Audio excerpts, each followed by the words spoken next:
Somewhere after a big inner shift, a new kind of tiredness can appear. Not the kind that comes from doing too much or feeling too little. It's stranger than that. It's the fatigue of being registered, the fatigue of being looked at and quietly filed away, of hearing your own name and feeling a small tightening, as if a string has been pulled that attaches you back to a whole history you didn't ask to carry today. Even friendly attention can start to feel heavy. A message that means well. A question that assumes continuity. Or a memory someone brings up like a shared photograph. It's not that any of this is wrong. It just begins to feel like a demand, to step into shape, to become legible, to return as the person people think they know.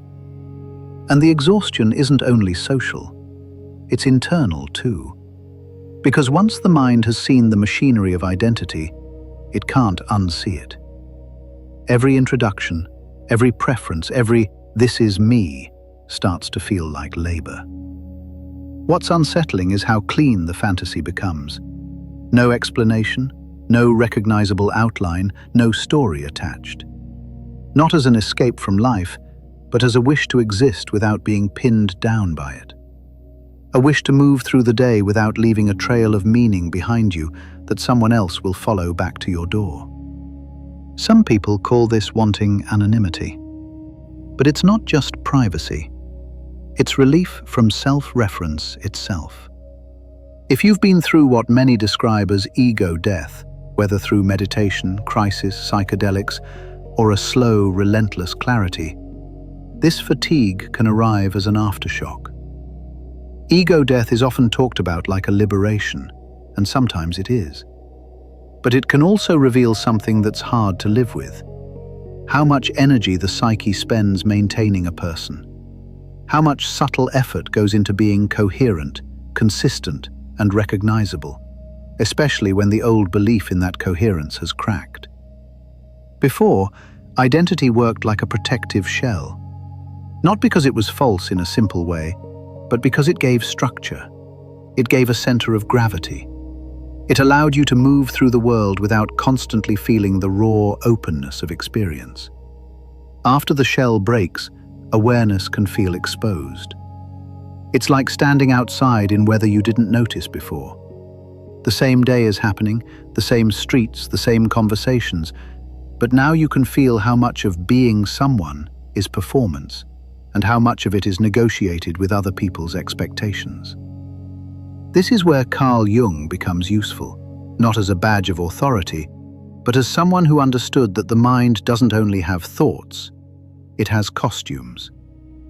Jung used the word persona for the social face we develop, the mask that helps us function among others. Most of the time, the persona is not a lie, it's a tool.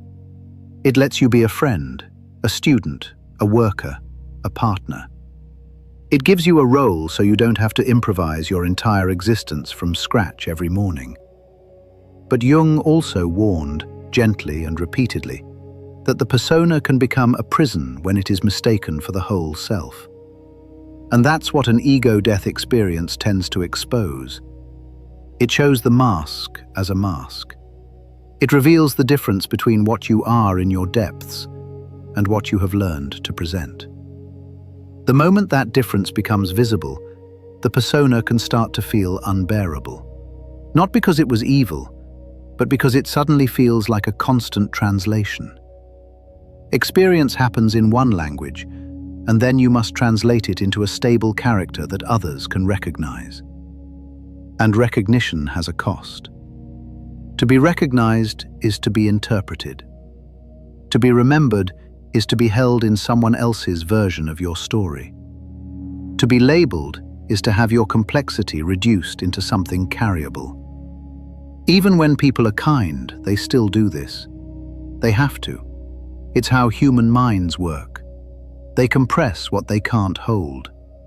They turn living, changing reality into a manageable symbol. After ego death, that compression can feel suffocating. Not because you want to reject people, and not because you can't handle life, but because you can feel the gap between what you are and what gets perceived. And you can feel how often you have to cooperate with that perception to keep everything smooth. You start noticing the small adjustments, the way you keep your tone consistent with who you are, the way you maintain preferences you no longer feel strongly, the way you smile at an old version of yourself so someone else doesn't feel confused. This is ego identification fatigue. It isn't sadness, and it isn't burnout. It's the psyche getting tired of propping up a center that no longer feels solid. Jung would say the ego needs continuity. It needs a story that doesn't break, because continuity gives control. But the psyche also needs truth. And after the illusion of a fixed self has been pierced, the old continuity begins to feel like a demand to pretend. So the urge to vanish appears, not as an urge to leave life, but to loosen the hook, to stop being dragged back into a named identity every time you enter a room, to exist for a while without a biography pressed against your skin, to be present without being someone. And when that urge shows up, it can be confusing because it doesn't come with despair. Sometimes it comes with a clean, almost neutral sense of relief, like stepping out of a costume after wearing it for years and realizing how tight it's been. When identity stops feeling true, it doesn't disappear. It keeps arriving anyway, through other people, through language, through memory.